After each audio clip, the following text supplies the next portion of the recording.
할렐루야. 할렐루야. 좋으신 하나님을 찬양합니다. 하나님 언제나 좋으신 분입니다. God is good. 아멘. All the time. 예, 그럼 God is good 하면 all the time 하셔야죠. All the time God is good. 아멘. 아멘을 너무 잘하셔서 네, 좋습니다. 네, 한 주간도 평안하셨죠? 우리 한번 인사합시다. 주변에 계신 분들께 하나님이 하십니다. 하나님이 하셨습니다. 하하하하 한번 인사합시다. 하하하하. 예, 뒤에 앞에 계신 분들과 함께 인사하십시오. 하하하하. 하나님이 우리의 삶에 함께 하시는 놀라운 은혜 가운데 또 우리가 한 주 지내고 이 자리에 와 있습니다. 말씀 듣는 여러분, 전하는 저 모두가 다 오늘 하나님의 은혜 가운데 말씀의 은혜를 누릴 수 있기를 주의 이름으로 축복합니다. 아멘. 아멘.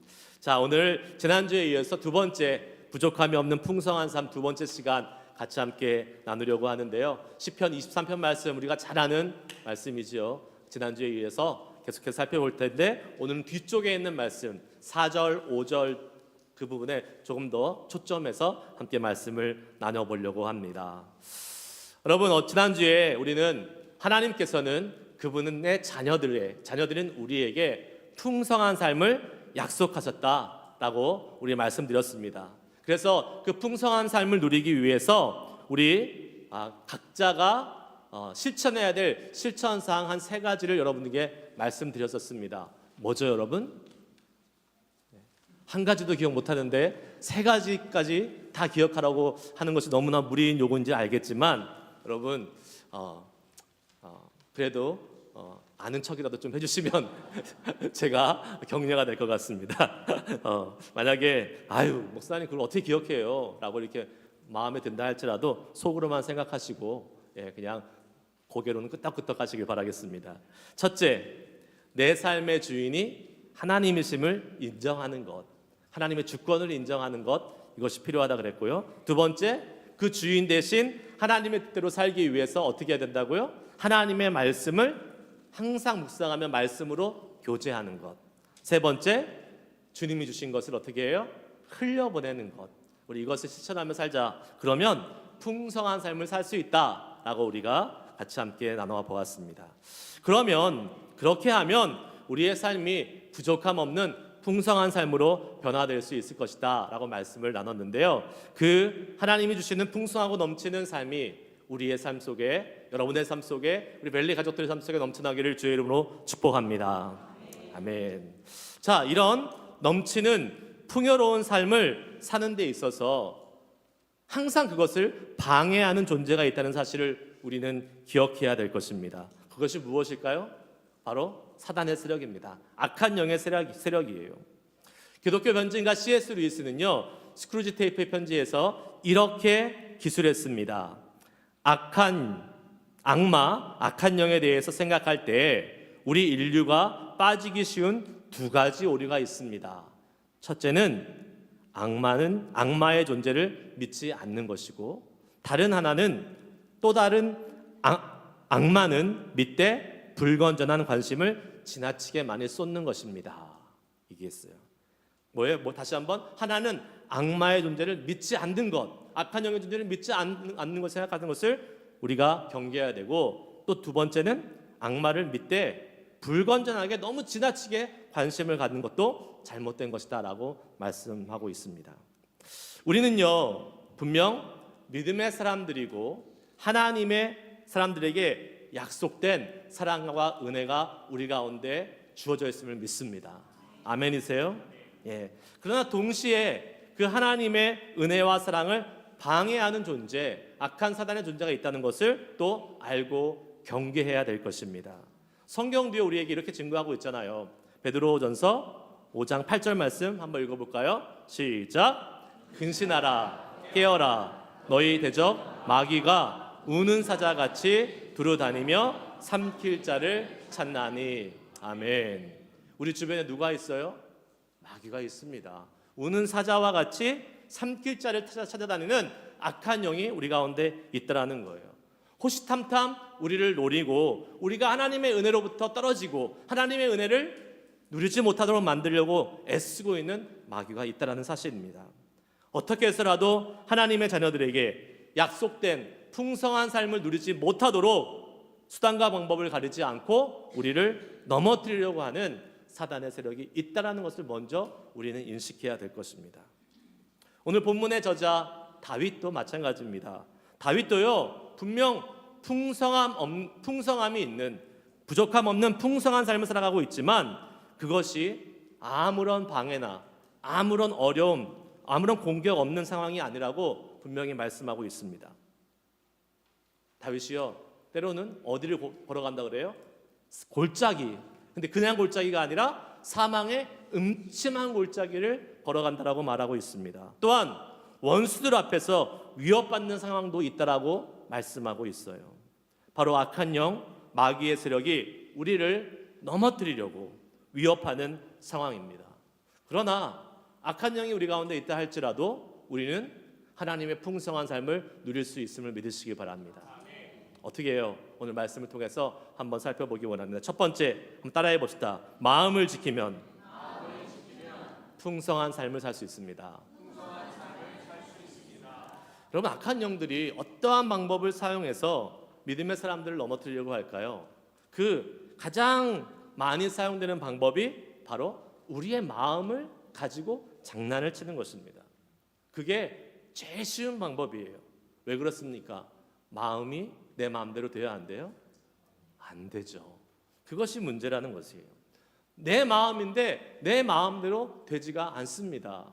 그래서 여러분들, 이 마음이 내 마음대로 되지 않는다는 것을 잘 표현한 시가 있잖아요. 여러분들 다 아시는 유명한 시잖아요. 내가 왜 이러는지 몰라? 도대체 왜 이러는지 몰라. 여러분 잘 아시잖아요. 꼬집어 말할 수 없어도 서러운 마음 나도 몰라. 이래서 안 되는 줄 알아. 이렇게 계속 하면 노래를 부르고 싶잖아요, 자꾸. 네.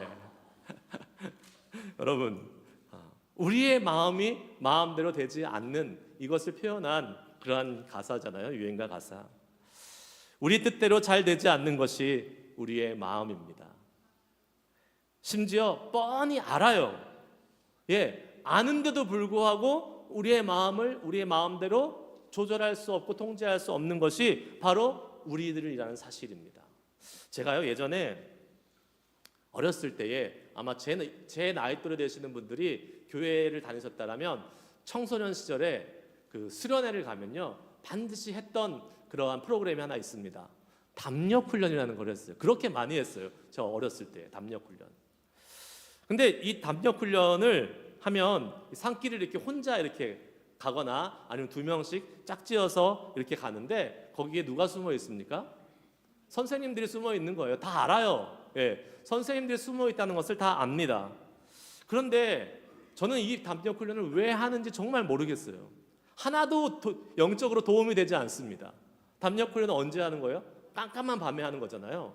깜깜한 밤에. 그러니까 보통은 저녁에 열심히 예배하고 은혜 받은 다음에 그 다음에 담력 훈련하러 가요. 은혜 받는 거 다 잊어버려요, 그때 그 순간에. 그런데 여러분, 문제는 뭡니까? 그렇게 무서운 길을 혼자 아니면 둘씩 짝을 지어서 걸어갈 때에 두려운 공포의 기운으로 그 담력 훈련을 하게 만들어서 은혜 실컷 받은 그 마음에 뭐가 들어와요? 두려운 마음, 공포의 마음이 이렇게 생겨나게 하는 것이 담력 훈련이었던 것 같아요. 요새는 이제 안 하는 것 같습니다, 그런 거. 그런데 아까 말씀드린 대로 우리가 알잖아요. 담력 훈련할 때 중간중간에 누가 숨어 있다는 것, 선생님들이 숨어 있다는 것 압니다. 그럼에도 불구하고 그것이 진짜 귀신이 아닌 걸 알매도 불구하고 우리를 어떻게 해코지를 하거나 우리를 상하게 하지 않는다는 것을 알매도 불구하고 모든 사람이 두려움에 사로잡힐까요? 안 잡힐까요? 잡힙니다. 무서워합니다. 그러면서 그 코스를 통과해 가요. 분명히 알아요. 진짜가 아니라는 것을 알아요. 나에게 아무런 해를 입히지 못한다는 것을 압니다. 그러나 그 상황에 들어가게 되면 우리의 마음이 우리 마음대로 된다, 안 된다? 안 돼요. 아유, 저거 선생님이야. 저거 사람이야. 다 숨어 있는 거야. 이렇게 알면서도 우리의 마음이 무섭고 우리의 마음이 두렵게 된다라는 것입니다. 우리의 마음이 마음대로 되지 않기 때문에 사단이 어떻게 해요? 우리의 마음을 가지고 장난하고 공격해 들어올 때 알면서도 당하기 쉽다라는 것이에요. 특별히 우리의 마음속에 사단은 무엇을 불어넣습니까? 두려움과 부정적인 생각을 집어넣음으로 말미암아 우리로 하여금 좌절하고 포기하게 만들기 쉽다라는 거예요. 그러나 우리의 마음이 근심되고 낙심될 때에 우리가 해야 될 것이 무엇입니까? 주님의 말씀을 붙잡아야 될 줄 믿습니다. 하나님의 말씀을 붙잡고 그 마음에 근심되고 부정적인 마음을 믿음으로 물리쳐야 되는 것입니다. 조금 전에 아까 읽었던 우는 사자와 같이 마귀들이 우리를 호시탐탐 노리고 삼키고 있다는 그 말씀 바로 전에 이런 말씀이 있어요. 베드로전서 5장 7절 말씀 한번 읽어봅시다. 시작. 너의 염려를 다 주께 맡기라. 이는 그가 너희를 돌보심이라. 아멘. 너의 염려를 다 주께 맡기라. 이는 그가 너희를 돌보심이라. 마귀가요, 우는 사자와 같이 삼킬 자를 찾고 다닌다 할지라도 괜찮습니까? 안 괜찮습니까? 괜찮아요. 왜요? 두려워할 필요가 있습니까? 없습니까? 없습니다. 왜 그렇습니까? 설령 두려움과 낙심이 우리 가운데 찾아온다 할지라도 그것을 우리가 어떻게 할 수 있어요? 주님께 다 맡길 수 있기 때문에 그렇습니다. 할렐루야. 아멘. 주님께서 돌보신다고 약속하셨기 때문입니다. 골리앗 끝장내기라는 책이에요. 이러한 내용이 기록되어 있어요. 제가 한번 읽어드릴게요. 여러분 한번 들어보세요. 원치 않는 일이 벌어지고 아무리 애를 써도 그 상황을 바꿀 수 없음을 깨닫는 순간 두려움이 우리를 옥죄기 시작한다. 두려움은 가만히 두면 우리의 삶의 둥지를 틀고 우리를 지배한다. 두려움 앞에서 우리가 할 일은 마음을 온전히 주님께 향하는 것이다. 그분의 음성을 듣고 그분을 볼 때 우리의 믿음이 자란다. 믿음은 두려움의 해독제이다. 두려움의 반대는 믿음이며 믿음은 어떤 어려움보다 크신 주님을 신뢰합니다 라고 말할 때 시작된다. 그렇습니다, 여러분. 주님을 신뢰하는 것입니다. 주님께 맡기는 것이에요. 믿음으로 주님을 선포하는 것입니다. 다윗은요, 그래서 이렇게 고백하지 않습니까? 오늘 본문 말씀 4절 말씀 한번 다 같이 읽겠습니다. 시작. 내가 사망의 음침한 골짜기로 다닐지라도 해를 두려워하지 않을 것은 주께서 나와 함께 하심이라. 주의 지팡이와 막대기가 나를 안위하시나이다. 아멘. 아멘. 주님이요, 다윗이 뭐라고 고백합니까? 우리와 어떻게 하신다고요? 함께 하신다라고 고백하고 있습니다. 주님이 우리와 함께 하신다는 것은 우리와 함께 계신 것으로 끝이는 것이 아니라 어떻게 해요? 그 위협과 두려움을 돌보시고 책임져 주신다고 하는 의미인 줄 믿습니다. 임마누엘 되시는 우리 하나님께서 우리와 함께하고 계심을 믿으시길 바랍니다.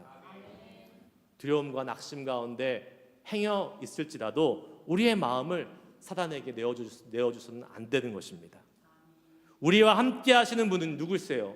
하나님이신데 온 세계를 만드신 창조주 하나님, 온 우주를 다스리시는 주관자 되시는 하나님, 만왕의 왕, 만주의 주 되시는 그 하나님을 우리가 믿음으로 신뢰하며 모든 두려움과 또 의심을 버리고 주님을 믿고 신뢰하며 나아갈 수 있는 우리들이 될 수 있기를 주의 이름으로 축복합니다. 그분이 우리와 함께 하시면서 우리 곁에서 우리의 일을 어떻게 하신다고요? 돌보신다. 그 말씀하고 계십니다. 내 안에 있는 두려움이나 낙심 때문에 마음 졸이지 말고 어떻게 해요? 그분께 담대하게 맡기시길 바라요. 내 마음속에 그 두려운 문제들, 어려움들 품고 있다고 해결되지 않지 않습니까? 그 주님 앞에 그것을 다 던져버리십시오. 던져버리십시오. 주님께서 그 모든 우리의 어려움과 두려움을 책임져 주시고 돌봐 주십니다. 그것이 뭐예요? 믿음입니다.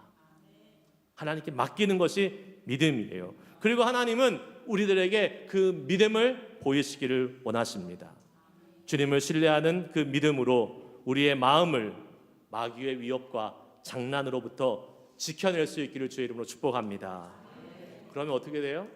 우리의 마음이 평안해지니까 주님이 주시는 풍요로운 삶으로 나아갈 수 있음을 믿습니다. 아멘. 두 번째, 한번 따라해 봅시다. 관계를 지키면 풍성한 삶을 살 수 있습니다.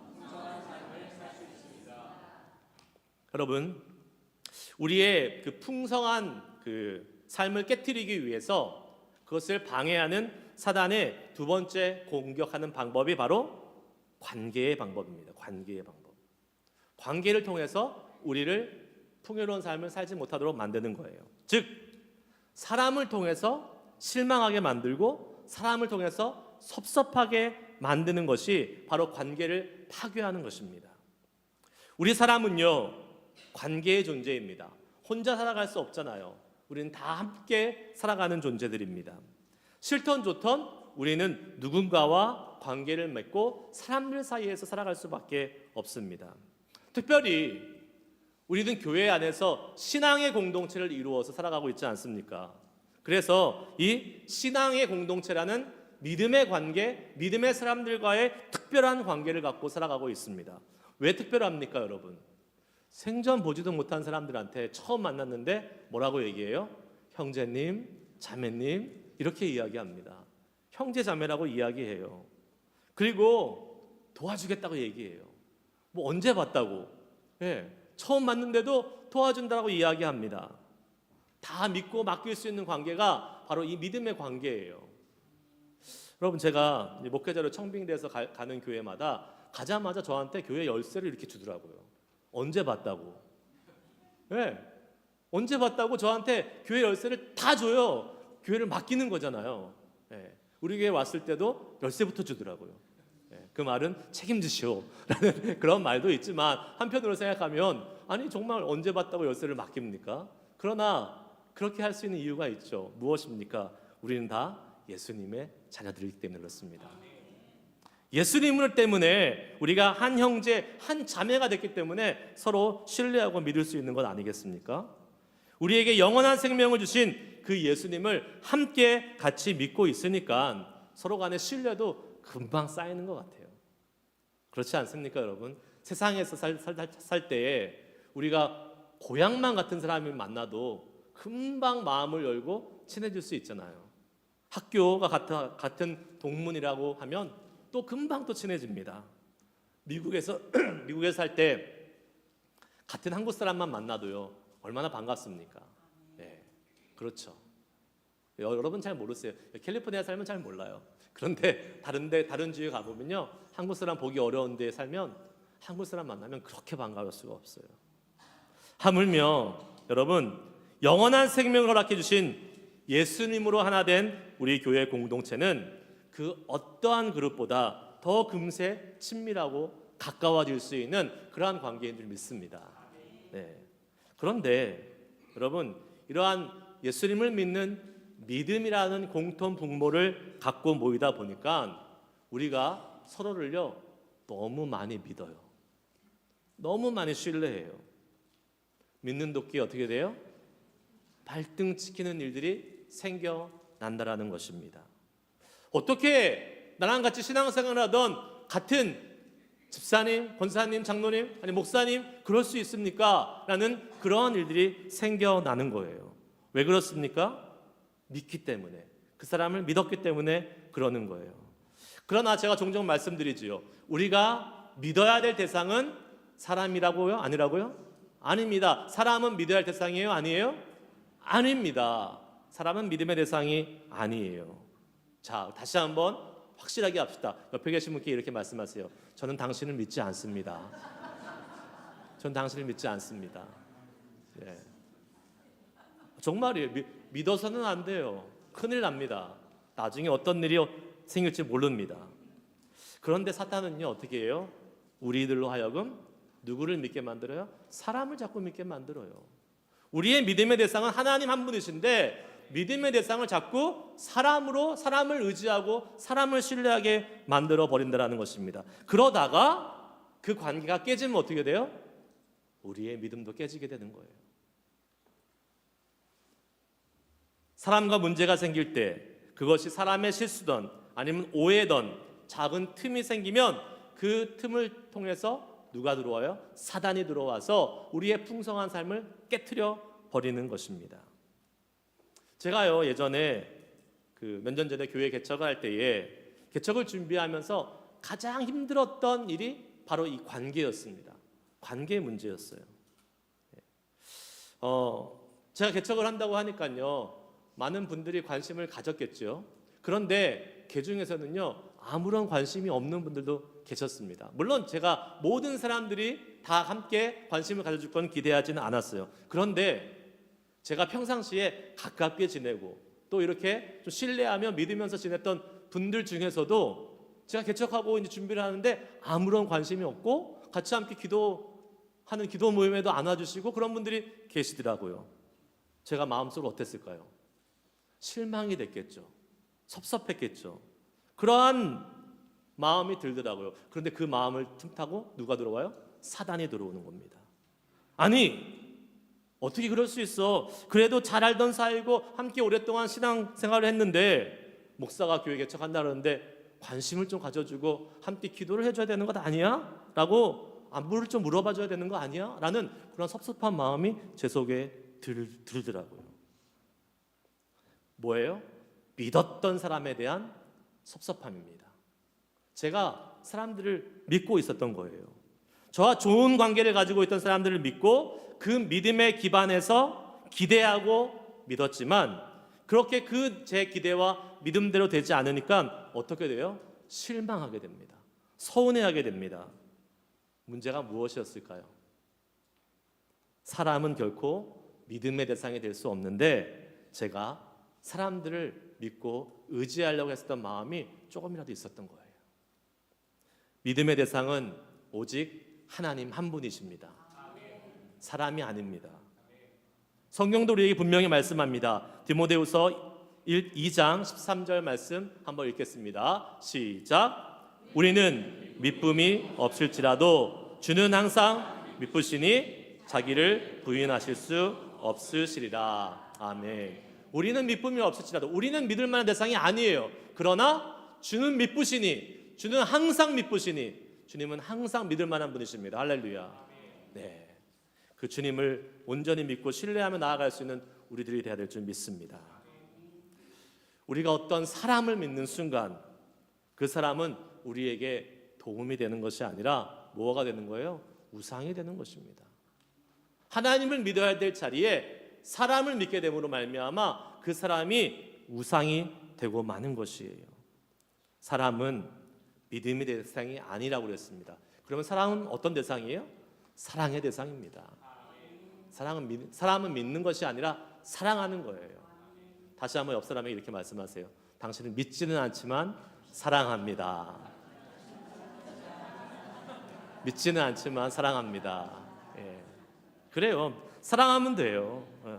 그러면요, 사랑하면 사단이 우리를 공격한다 할지라도 우리는 거기에 끄떡없을 수 있습니다.